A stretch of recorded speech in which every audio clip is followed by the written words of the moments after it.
Salut les filles, je suis super contente de vous retrouver pour ce tuto. Alors aujourd'hui, on va coudre ensemble la robe gala dans toutes ses options. Vous allez voir qu'il y en a plein. Premièrement, vous avez l'option manche ouverte, manche fendue. Vous avez la deuxième, c'est une manche trois quarts, donc on a fait des manches aussi tout à fait classiques. La troisième que vous voyez sur Mélanie, c'est la manche maxi. Et la quatrième, c'est la petite manche à volant que vous voyez sur la petite Lilou. Alors, on a aussi deux versions, c'est-à-dire une version entoilée, pardon, une version avec en forme, donc celle que je vais vous montrer tout de suite, et une version totalement doublée. On va commencer par la version en forme. En forme veut aussi dire parmenture. Alors on vous conseille toujours d'entoiler d'abord votre pièce et puis de la découper, d'accord? Ça va permettre d'éviter un rétrécissement parce que parfois, quand vous posez l'entoilage sur votre tissu, vous allez obtenir un rétrécissement, ce qui est vraiment un problème ici au niveau d'une enforme. Donc voilà, celle-ci a été entoilée avec du G700, on l'a en noir ou en blanc. Vous pouvez aussi évidemment choisir d'autres entoilages tant qu'ils sont légers. Le H180 fonctionne par exemple. Une fois que c'est fait, on va préparer les pinces poitrine. Alors évidemment, uniquement pour les versions femmes, il n'y a pas de pince poitrine pour les versions bébé et enfant. Pour ça, vous allez marquer, alors c'est pas toujours facile évidemment de montrer ça sur un tissu, mais vous allez marquer le début des pinces. Donc là, vous voyez qu'on a fait un petit cran de chaque côté du début de la pince et on a marqué avec un fil, vous voyez qu'on a fait passer un fil ici, le bout de la pince, la pointe de la pince. Donc on va venir plier endroit contre endroit la pince en faisant correspondre les deux crans sur le côté et on plie jusqu'à ce petit point, voilà, que vous avez marqué, soit avec un feutre, ça fonctionne aussi. Sur un tissu foncé, c'est compliqué d'utiliser un feutre, donc on utilise ici un petit fil. Je suis en train d'enregistrer cette vidéo, je n'arrive pas à tomber sur le mot. Il est probablement dans le tuto. Et alors on va venir piquer entre l'écran et ce petit point. Point mèche, voilà, je retombe sur le mot. Donc j'avoue, j'ai écouté ce que Charlotte avait enregistré. Donc vous faites ça des deux côtés et vous allez piquer tout simplement au point droit, donc entre l'écran et le point mèche. N'hésitez pas à tracer une ligne si c'est plus facile. Ensuite, c'est parti pour assembler le devant et le dos. Donc première chose, vous allez venir surjeter, si vous avez une surjeteuse, ou surfiler, si vous avez une machine à coudre, les sous-bras et les épaules au niveau du devant et au niveau du dos. À ce stade, la pince a été couchée vers le bas. Vous faites la même chose au niveau du dos. Évidemment, il n'y a pas de pince au niveau du dos. Ce serait un peu bizarre, quoique les pinces au niveau du dos peuvent exister, mais ce ne sont pas des pinces poitrine.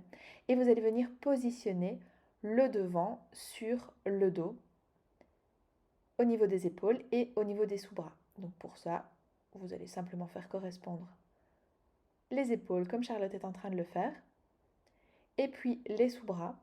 Et vous allez piquer au point droit à 1 cm et puis écarter vos marges de couture au fer. Là, on est vraiment sur de la technique. Il n'y a même pas de technique, c'est vraiment la base. Alors n'essayez pas de faire correspondre les emmanchures. On nous a déjà parfois écrit en nous disant oui, mais les emmanchures ici ne correspondent pas, ou c'est pas la même inclinaison, ou c'est pas la même courbe. Non, c'est tout à fait normal. C'est parce que notre corps devant et dos n'est pas symétrique. Donc il n'y a vraiment aucun problème, il faut voir le vêtement comme une pièce en 3D et pas comme une pièce en 2D. Par contre, évidemment, vos sous-bras doivent correspondre et vos épaules doivent correspondre. Et s'il y a un petit décalage, c'est simplement les marges de couture en fonction des angles, donc ne vous tracassez pas. Étape 3, on va passer sur soit la doublure, soit la parmenture. Ici, on vous montre comment poser la parmenture. Pour la doublure, vous couperiez simplement le dos et le devant une deuxième fois, vous refaites les pinces, tout ça, et vous allez mettre le col endroit contre endroit, piquer, votre parmenture serait faite. Pour la parmenture, vous allez venir ici piquer aux épaules, écarter et puis surjeter ou surfiler le bas de la parmenture. On part alors sur la finition d'encolure. Donc on vous épargne les étapes hyper faciles. Finition d'encolure. Pour ça, vous allez venir prendre votre parmenture et la positionner endroit contre endroit sur votre encolure. Donc votre parmenture, elle a été piquée au niveau des épaules et vous voyez ici le petit surjet qu'on a fait. Vous allez venir positionner le devant, les épaules et le milieu du dos en prenant bien le temps de tout épingler. À ce stade, votre tissu principal, donc le tissu de la robe, donc du devant, est plus souple et plus extensible que la parmenture qui a été entoilée. Donc vous pourriez avoir l'impression qu'il y a un peu plus de tissu, ce n'est pas le cas. Il faut juste bien répartir et surtout ne surtout pas tirer sur le tissu, notamment dans le biais, parce que ça pourrait le détendre. Donc là, on prend vraiment le temps de positionner nos petites pinces,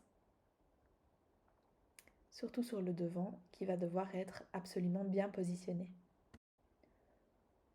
Je vais vous épargner le fait qu'on mette des pinces partout, mais on met des pinces partout et on n'hésite pas à en mettre beaucoup. Et puis on va venir piquer à la machine à coudre tout simplement au point droit à 1 cm. Faites bien attention, n'hésitez pas à dessiner votre marge de couture sur l'avant au niveau du V pour que ce soit bien précis. Voilà ce que ça vous donne une fois que ça a été piqué. On va vous le montrer d'un petit peu plus près. Voilà ce que ça donne. Et alors, vous avez évidemment repassé et cranté, d'accord? Vous allez devoir cranter aussi bien le V que les arrondis pour pouvoir faire en sorte de retourner la robe correctement. Donc là, on est sur la version en V, la version décolletée plus profonde, mais la version col rond se coud exactement de la même façon, sauf qu'on n'a pas cette petite problématique. C'est pas du tout une problématique, mais on n'a pas le V auquel on doit faire attention.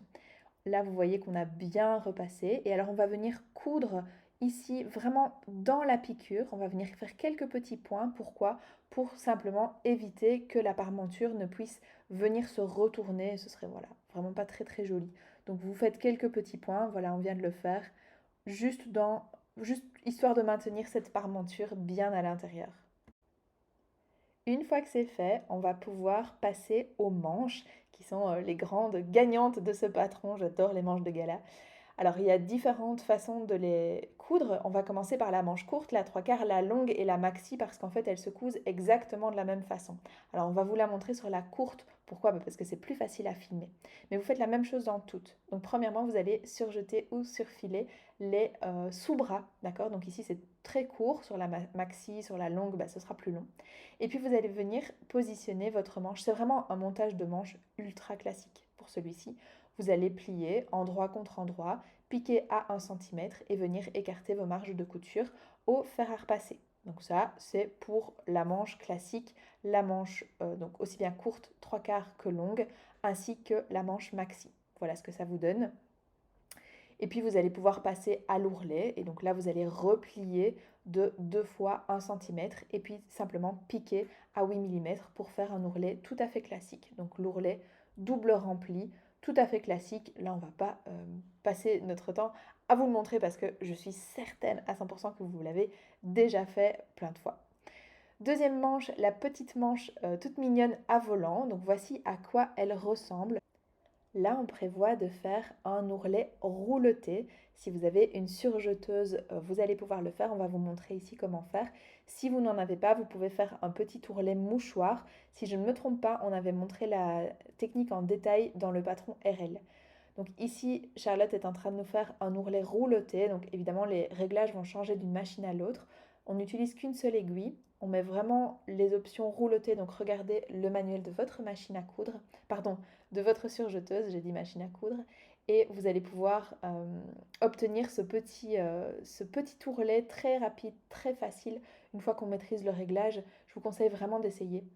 Si vous avez une surjeteuse. À la machine à coudre, c'est plus difficile. Je vous conseille vraiment de faire un petit ourlet mouchoir ou un petit ourlet normal, mais vraiment pas trop large. Donc voici ce que ça va donner. Vous pouvez à ce moment-là choisir soit un fil de la même couleur que le tissu comme on a fait ici, soit vous pouvez partir sur un fil contrastant si vous avez envie que ça se voit.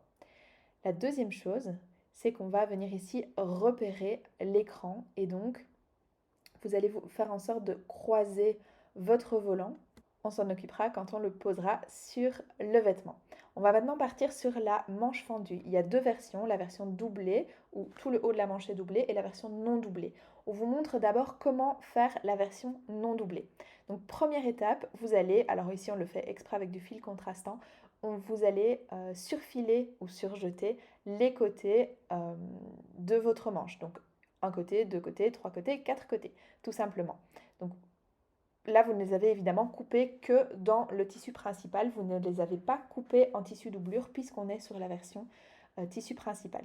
Deuxièmement, vous allez venir piquer endroit contre endroit vos deux pièces. Donc, vous allez les positionner l'une sur l'autre et vous allez piquer jusque là où vous le voulez. D'accord? Vous pourriez remonter plus haut. On vous a mis un cran, mais vous pouvez très bien remonter plus haut au niveau de la manche. D'accord? Vous ne pouvez pas piquer la manche en entier jusqu'au-dessus parce qu'elle est dessinée pour avoir, voilà le petit effet de Charlotte, elle est dessinée pour avoir assez peu d'aisance au niveau de l'épaule, mais vous pouvez très bien refermer un tout petit peu ou sur quelques centimètres l'ouverture, d'accord? N'hésitez pas à aller jusqu'à la moitié du biceps par exemple.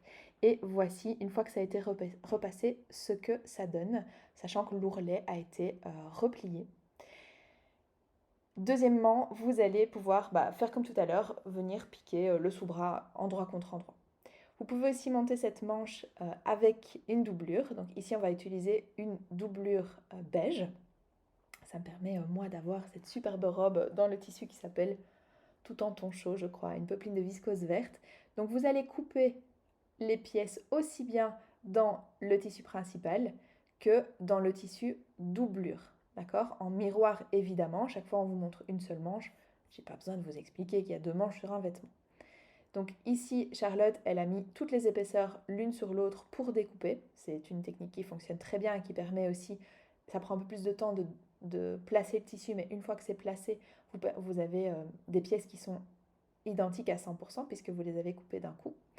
On va d'abord s'occuper de la partie tissu doublure. Donc, comme tout à l'heure, il y aura une petite modification évidemment, puisque tout va être doublé. Donc, par exemple, on ne va pas venir, surjeter les bords. Vous allez venir ici placer chaque côté de la manche, endroit contre endroit, l'un contre l'autre. D'accord?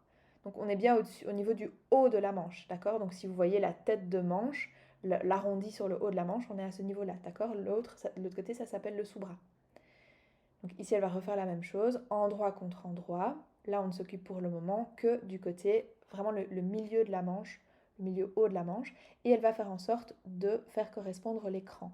Ici, de nouveau, n'hésitez pas à remonter votre piqûre si vous avez envie que la manche soit moins ouverte que ce que vous voyez sur nos photos. Nous, on a fait une manche exprès qui est très ouverte, question de choix. N'hésitez pas à remonter plus haut. Vous ne pourrez pas remonter jusqu'en haut, il n'y aura pas assez d'aisance, mais rien n'empêche de vous rajouter ici 10-15 cm sans problème. Donc première étape, on va uniquement venir piquer à ce niveau-là, donc c'est-à-dire du cran vers le bas à 1 cm. N'oubliez évidemment pas votre point d'arrêt. Vous faites ça des deux côtés et vous faites exactement la même chose au niveau du tissu doublure. Une fois que c'est fait, vous allez venir repasser vos manches couture ouverte. On va ici vous le retourner pour que vous puissiez vous rendre compte de ce à quoi ça ressemble de l'autre côté. Voici, donc là, les coutures ont été écartées au fer en dessous et le haut, on n'y a pas encore touché. À ce stade, vous avez donc 4 pièces, 2 fois la manche dans le tissu principal et 2 fois la manche dans le tissu doublure. Et vos manches sont maintenues, donc vous avez la fente qui est toujours ouverte, qui va le rester d'ailleurs, et elles sont maintenues par le bas.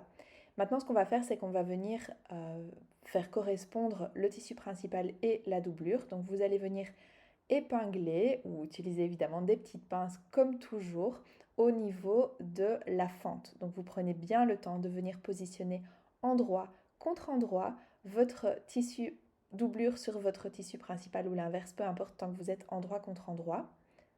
Faites en sorte de faire correspondre les petits crans, d'accord? Donc comme ça aussi vous ne vous trompez pas entre le dos et le devant, même si évidemment les manches n'ont pas exactement le même format, ça ne pourrait pas fonctionner, mais les petits crans peuvent aussi vous aider. Et vous prenez bien le temps et vous allez écarter comme ça la fente, vous prenez vos pinces et c'est parti pour épingler. Ici, on va faire ça en 2 étapes, c'est beaucoup plus facile.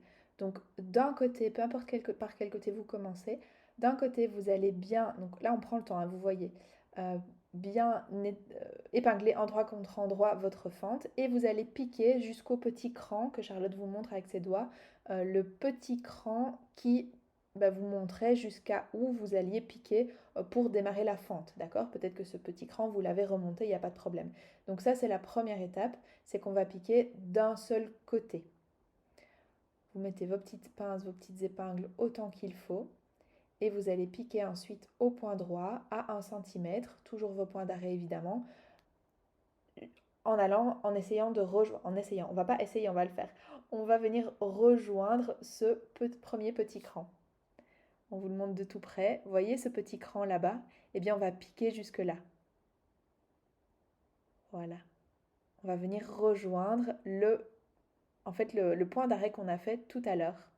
Et comme ça, la manche va se mettre parfaitement bien. C'est aussi pour ça qu'on le fait en 2 étapes, parce qu'il y a deux crans d'arrêt à rejoindre, tout simplement. Donc vous piquez jusque là pour avoir en fait une piqûre en un seul morceau. Voici ce que ça donne. Vous voyez ce que ça a fait ici. Elle est là. Je ne sais pas si, j'avoue que si elle aurait dû faire les 2 mm en plus ou pas. Quoi qu'il arrive, on ne voit rien. Une fois qu'on a retourné, c'est parfait. En tout cas, cette robe est parfaite, donc ça a fonctionné très très bien. Deuxième étape, vous allez faire la même chose de l'autre côté. Pour faire ça, vous allez venir pousser les marges de couture vers le côté que vous avez déjà cousu. D'accord? Comme ça, elle ne vous embête pas. C'est aussi pour ça l'intérêt de piquer cette manche en 2 fois, de piquer la fente en tout cas en 2 fois. C'est que les marges de couture, comme ça, ne vous dérangent pas. Et vous repartez, comme tout à l'heure, du petit cran jusqu'au haut. Et vous vous retrouvez avec, voici de près ce que ça donne. Voilà ce que ça donne d'un côté. Voilà, avec les 2 petits points d'arrêt. Voilà ce que ça donne de l'autre côté. C'est complètement parfait. À ce stade, pour se faciliter la tâche, vous allez repasser ici l'ouverture en couture ouverte. Donc un côté après l'autre. Ici, on utilise une petite jeannette. C'est quand même plus facile que de le faire sur votre table qui est trop large. Sinon, vous pouvez trouver une autre solution. Et on vient écarter les coutures au fer. Vous allez voir que la finition à la fin, elle est absolument parfaite. Je crois que j'ai souvent dit parfaite dans cette vidéo, mais c'est parce que j'aime tellement cette robe. Voilà, même chose de l'autre côté, on vient écarter les coutures au fer.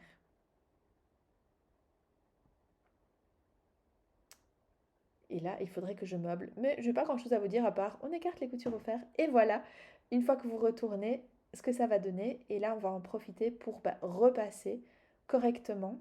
Donc le fait d'avoir écarté les coutures nous permet d'avoir une jolie finition bien, bien propre. On va venir ici repasser correctement cette fente, tout simplement. Peut-être que la vôtre est plus courte. Peut-être qu'elle est plus longue, c'est aussi une possibilité. J'irai quand même pas trop trop bas non plus parce qu'elle est déjà bien ouverte. Mais vous pourriez. Donc voilà, vous repassez des deux côtés, vous faites ça évidemment sur la manche gauche et sur la manche droite. Dois-je le dire? Non, mais je trouve ça sympa de voir Charlotte repasser, donc je suis en train de meubler pour qu'on puisse regarder la façon dont elle repasse cette manche. Je trouve ça thérapeutique. Bref, je parle toute seule, passons à la suite. Vous voyez ici que c'est tout net. Vous pourriez aussi faire une surpiqûre décorative. Nous, on ne la fait pas, on ne voit pas trop l'intérêt. Franchement, j'ai porté cette robe plein de fois et ça ne bouge pas. Enfin, c'est parfait une fois que c'est bien repassé. Mais si vous avez envie, vous pouvez le faire. On continue cette manche qui n'est pas encore terminée, loin de là. C'est la partie en fait la plus longue de gala au final. C'est cette manche-là. Tout le reste est hyper rapide. Vous allez venir faire correspondre les sous-bras dans le tissu principal. Et vous allez faire évidemment la même chose au niveau de la doublure. Vous allez tout simplement piquer chaque fois à 1 cm. Donc faites bien attention au niveau de la doublure, surtout si elle est unie comme la nôtre, à la retourner endroit contre endroit. Donc vous voyez ce que c'est censé donner. Vous avez un côté avec le tissu principal, l'autre côté avec la doublure. Et puis vous allez tout simplement piquer à 1 cm. Une fois que c'est fait, évidemment, on repasse. Le repassage n'est absolument jamais facultatif. Et vous allez venir ici prendre vos 2 manches pour les retourner sur l'endroit. Vous voyez que la manche commence à prendre forme. Il va manquer juste le poignet et l'élastique. Donc ici, vous allez faire en sorte de faire correspondre vos coutures. Hop, on la fait bien bouger dans tous les sens pour la remettre à plat. Donc vous faites en sorte que votre manche se retrouve correctement à plat. Voici ce à quoi elle ressemble pour l'instant. À partir de maintenant, on va s'attaquer au poignet. Donc, vous allez prendre vos 2 pièces poignets. La première chose que vous allez faire, c'est que vous allez les replier dans le sens de la longueur. Donc, c'est-à-dire qu'on va faire correspondre ensemble les petits côtés. Vous épinglez, vous utilisez des pinces, voilà, vous connaissez. Vous piquez à 1 cm du bord, tout simplement. Et puis, vous venez écarter les marges de couture. Paf, on claque des doigts et c'est fait. Hop là, voici. Et vous écartez, comme on l'a dit, les marges de couture. Ici, vous voyez sur la droite que les marges ont été écartées au fer. On va l'ouvrir pour vous montrer ce que ça donne. Voici. Et puis, vous allez venir replier endroit contre endroit. Pardon, justement pas. Envers contre envers votre poignet en faisant correspondre bien évidemment les coutures ensemble. Et alors la couture va se trouver au niveau du sous-bras. Donc faites bien attention, sinon elle va se retrouver sur le haut, c'est pas très joli. Donc le sous-bras, c'est le côté inverse à la bosse là, comme ça qu'on a au-dessus, qui nous sert d'épaule. Donc allez, Steph, retrouve le nom. La courbe d'emmanchure, c'est pas la courbe, mais je retrouverai le mot après. Vous allez venir ici positionner votre bande. Attention, si vous avez un sens à votre tissu, c'est le moment de bien vérifier que vous ne le mettez pas à l'envers, parce que même si ce sera froncé parce qu'on va mettre un élastique dedans, tant qu'à faire, autant qu'il soit à l'endroit. Ici sur ce motif-ci, c'est pas très grave, quoi qu'on fasse. Et donc vous venez faire correspondre la piqûre du poignet à la piqûre de sous-bras, donc c'est-à-dire le côté inverse, donc le côté opposé plutôt à votre fente. De l'autre côté, vous allez faire correspondre vos crans avec l'écran de l'autre côté, avec la piqûre plutôt de l'autre côté. Donc les pièces correspondent entièrement, donc vous ne devez pas tirer ou quoi que ce soit. Vous allez utiliser autant de pinces qu'il vous faut et vous allez venir piquer tout autour en laissant une ouverture d'un bon 5 cm, plutôt 5, allez, entre 5 et 10 cm pour pouvoir passer votre élastique, sachant que, en tout cas en version femme, on est sur un élastique de 4 mm de large, donc il ne faut vraiment pas que ça fasse moins de 5 cm, sinon ce sera compliqué à faire passer. Je vous conseille 7-8 cm. Une fois que c'est fait, vous allez venir passer votre élastique. Donc vous prenez un passe-lacet, une épingle sûreté comme on le fait ici, peu importe. Vous faites rentrer votre élastique d'un côté. Vous faites évidemment bien attention à ne pas le twister, le tordre en français correct. On va faire passer l'élastique. Vous avez pris évidemment une largeur d'élastique qui vous convient à vous, donc c'est-à-dire c'est la largeur de votre poignet plus quelques centimètres, parce qu'ici on n'a vraiment pas envie que le poignet soit serré dans un élastique.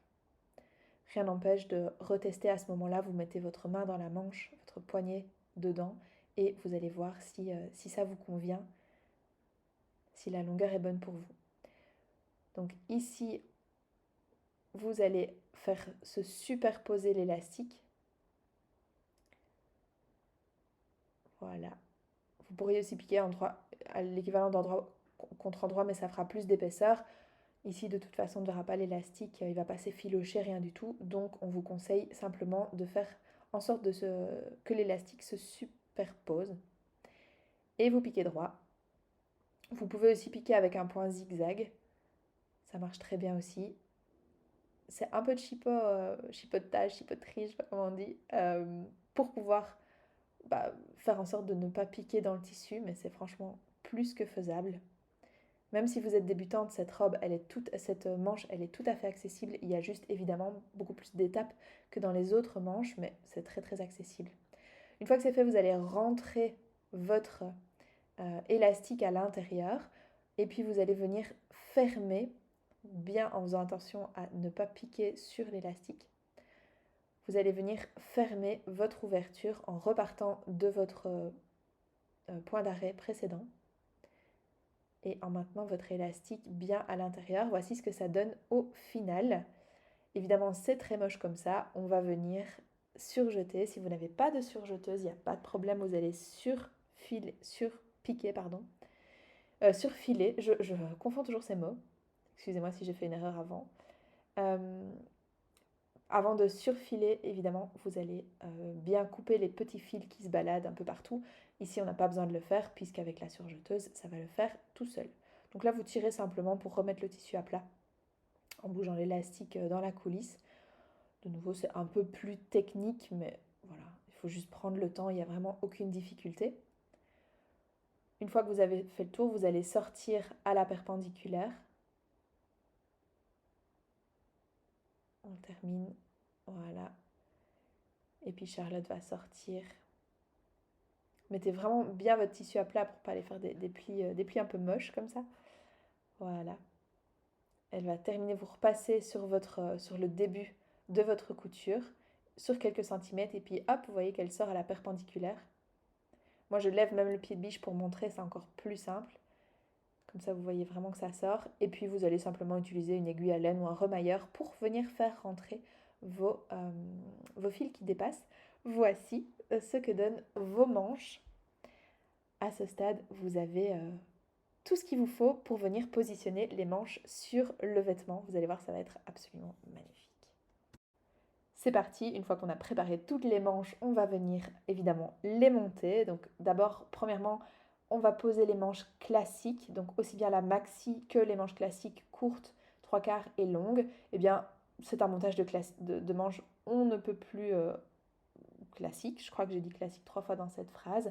Vous allez venir positionner votre manche endroit contre endroit sur l'emmanchure. Vraiment, il n'y a rien à savoir. Il faut juste bien mettre la manche gauche à gauche, bien mettre la manche droite bien à droite, forcément, et mettre les tissus endroit contre endroit. Quand on est débutant, c'est parfois un peu difficile de se dire comment est-ce que je positionne ma manche. Mais en fait, vous partez d'un point, par exemple le sous-bras, donc la couture de sous-bras, vous faites en sorte que ça correspond. Vous allez de l'autre côté et vous allez faire correspondre la couture d'emmanchure avec le cran du haut de la manche, de la tête d'emmanchure. Et puis le reste, ça va se positionner tout seul et vous allez pouvoir épingler ou mettre votre petite pince comme il le faut. Une fois que vous considérez que vous avez assez épinglé ou assez utilisé de pince, eh bien vous allez tout simplement piquer à 1 cm et puis venir surfiler ou surjeter. Là, on ne vous le montre pas parce que c'est très classique et surtout, j'ai pas envie de ruiner ma robe. Vous avez bien compris qu'on allait mettre les manches fendues dessus. Deuxièmement, le petit volant. On va aussi faire la même chose. On va vous montrer comment le faire. On va juste pas le piquer pour de vrai. Donc, vous allez prendre votre volant et repérer les 3 petits crans.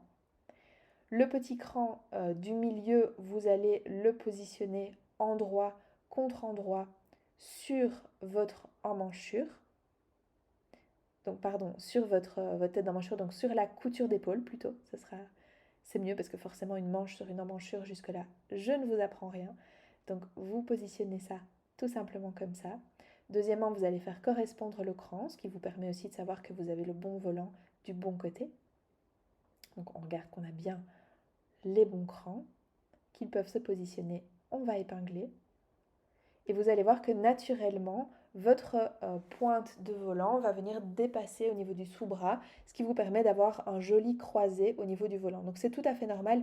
Ne vous dites pas que le volant est trop grand. Non, non. C'est un choix qu'on a fait, qu'il ne se rejoigne pas, mais qu'il se superpose au niveau du sous-bras. Donc prenez le temps de mettre autant d'épingles que possible. Je répète, Charlotte, elle passe sa vie à coudre, littéralement, parce que quand elle coupe pas à la boutique, elle coud chez elle. Elle a fait des études de stylisme, donc c'est vraiment une habituée. Et vous voyez que même elle, elle utilise beaucoup d'épingles. Donc il n'y a aucune gloire à utiliser le moins d'épingles possible si vous avez besoin d'en mettre plus. Si vous n'avez pas besoin d'en mettre, n'en mettez pas. Chacun sa liberté. Donc voilà, on va répartir ici comme ça. Il n'y a pas d'embut, donc c'est vraiment très facile à positionner, pas de fronce, rien du tout. Et à ce stade, on va venir faire en sorte que le volant se croise. Voyez, juste un tout petit peu, juste de quoi faire en sorte que ce soit joli. Le chevauchement est vraiment faible, hein, d'accord? Donc c'est tout à fait normal. Ici sur la femme, on a un petit centimètre qui... c'est parfait, ce qui va vous permettre d'avoir cette jolie finition une fois que ce sera piqué. Voilà, une fois que c'est fait, pareil, vous piquez à 1 cm et vous venez surjeter ou surfiler tout le bord. Et puis c'est tout, le volant va se mettre parfaitement, vous voyez, une fois que ce sera piqué, voilà ce que ça va vous donner sous le bras. On va enlever ce petit volant-là pour pouvoir pour pouvoir venir poser la manche fendue. Avant de passer sur la manche fendue, vous pouvez aussi repasser les marges de couture vers l'intérieur et venir faire une petite surpiqûre si vous avez peur que ça bouge au niveau du volant. Ça va vraiment dépendre des tissus. La manche fendue est très simple à poser, vous allez voir, c'est à peu près la même chose, sauf que on se retrouve au niveau du haut avec deux hauts de manche, voilà, deux têtes d'emmanchure. Et donc la première chose que vous allez faire, c'est que vous allez venir faire correspondre le sous-bras de la manche avec le sous-bras du vêtement. Faites évidemment bien attention, aidez-vous d'écran, de poser la manche gauche à gauche, la manche droite à droite. C'est toujours bête à dire, mais en fait le nombre de fois où on se trompe est quand même assez impressionnant. Déjà on se trompe parfois avec l'endroit contre endroit si on n'est pas concentré. Donc ici vous venez utiliser vos petites pinces pour positionner votre sous-bras. Et puis, vous allez faire correspondre l'écran, donc deuxièmement. L'écran sont vraiment ici d'une grande aide, notamment quand vous êtes dans des courbes comme ça, on peut avoir l'impression que les longueurs ne sont pas identiques. L'écran sont vraiment très intéressants. Et là, vous allez venir poser le bord du haut de la manche sur la couture. Donc vraiment, on vous montre de près. Vous devez vraiment faire en sorte que la couture d'épaule coïncide avec votre tête de manche de ce côté-là. On fera la même chose de l'autre côté, ce qui va permettre aux deux têtes de manche de venir se coller. Il faudra bien épingler ou bien utiliser les pinces pour ne pas que ça glisse pendant la couture et que du coup ça vous crée un décalage pas très joli au niveau de l'emmanchure, au niveau de l'épaule. Donc on continue à épingler tout ce qu'il faut. Pour ensuite passer de l'autre côté, faire exactement la même chose. Donc là, on est au niveau du dos. On va épingler d'abord au niveau du cran. Et puis, on va simplement faire remonter cette manche et on va venir la positionner contre l'autre côté de la manche. Donc vraiment complètement contre. De nouveau, je répète, faites bien attention, à ce stade, c'est là où ça peut glisser. Et vous pouvez avoir une ouverture entre les deux qui n'est pas jolie, donc faites bien attention de le maintenir en place. Si vous avez peur que ça glisse, vous pouvez venir faire un petit point à la machine ou un petit point à la main pour maintenir le haut de la tête de manche. Et donc au final, vous allez faire la même chose que ce qu'on a fait tout à l'heure. Donc vous allez piquer à 1 cm et venir surjeter. C'est vraiment aussi simple que ça. Tant que le haut ne glisse pas, tout va bien. Donc voici à quoi ressemble votre robe, ou en tout cas ma robe gala. Ici, avec les manches fendues, vous avez surfilé évidemment ou surjeté la pose de manche, quoi qu'il arrive, parce que sinon ce ne sera pas joli du tout. Ici, on vous conseille de venir faire une petite piqûre de maintien au niveau du haut de la manche pour pouvoir maintenir la marge de couture vers l'intérieur. Sinon, en fait, elle risque de sortir, vous voyez. Elle risque de sortir au niveau de l'épaule et là, ce sera vraiment pas très joli. Tandis que si vous faites cette petite surpiqûre, eh bien, elle ne bougera pas et elle va bien rester vers l'intérieur. On ne la verra jamais, même quand vous êtes en mouvement. Dernière étape, l'ourlet ou alors ceinture. Ça dépend si vous rajoutez une ceinture, mais la ceinture est pas plus simple. Au niveau de l'ourlet, eh bien, qu'y a-t-il à dire? Pas grand-chose. Vous allez simplement, soit vous avez la flemme et vous faites un ourlet rouloté, soit vous n'avez pas la flemme et vous faites un ourlet en double rempli. Donc sur 1 cm une fois, sur 1 cm deux fois, et vous venez piquer à 8 mm. Si vous avez décidé de porter une ceinture, ça dépend vraiment de vos goûts et de votre morphologie. Moi, je porte toutes mes robes gala avec ceinture. Mais là, par exemple, ne porte pas du tout la ceinture. Ça lui va vraiment pas avec ceinture alors qu'elle est magnifique sans ceinture. Moi, je trouve que les robes me vont magnifiquement bien avec ceinture et par contre qu'elles me grossissent sans ceinture. Donc chacun ses goûts. Pour faire ça, c'est vraiment la ceinture la plus simple, celle qu'on est habitué à mettre. On l'a mis sur Prunelle, on l'a mis sur RL, on l'a mis sur Clémentine. C'est vraiment la ceinture de base. Donc vous allez venir piquer vos deux pièces ceinture au niveau d'un des petits côtés, endroit contre endroit. Vous allez repasser vos marges de couture en les écartant. Et puis vous allez faire en sorte de faire correspondre. Vous pouvez aussi repasser si vous avez plus facile. Vous allez faire correspondre les grands côtés, les longs côtés plutôt, ainsi que les petits côtés ici. Donc là, on prend le temps. La seule chose à laquelle il faut bien faire attention, c'est que vous devez laisser forcément une ouverture pour pouvoir retourner votre ceinture. Sinon, vous allez vous retrouver avec une ceinture envers contre envers, un découvite dans la main, on va râler, enfin voilà. Donc pensez bien, moi ma technique c'est de ne surtout pas compter sur ma mémoire ou sur ma concentration, mais c'est de mettre 2 pinces au début de mon ouverture et 2 pinces à la fin. Une fois que c'est fait, vous allez retourner simplement votre ceinture. Ici, on utilise une baguette chinoise. Prenez n'importe quoi qui est assez long et pas pointu. Et une fois que c'est fait, vous allez évidemment faire sortir les angles avec cette baguette chinoise ou avec un outil à la confection d'angles. Et vous allez venir d'abord repasser, évidemment, et puis faire une surpiqûre tout autour. Donc à plus ou moins 2-3 mm du bord, vous faites une surpiqûre tout autour. Et voilà, la robe gala est terminée. Merci d'avoir cousu gala avec nous, j'espère que cette vidéo vous a été utile. N'hésitez pas à liker, à commenter et à suivre cette chaîne. C'est parti pour de nouvelles vidéos très très bientôt, notamment des petites modifications, des petits hacks de gala. On se retrouve très vite, à bientôt!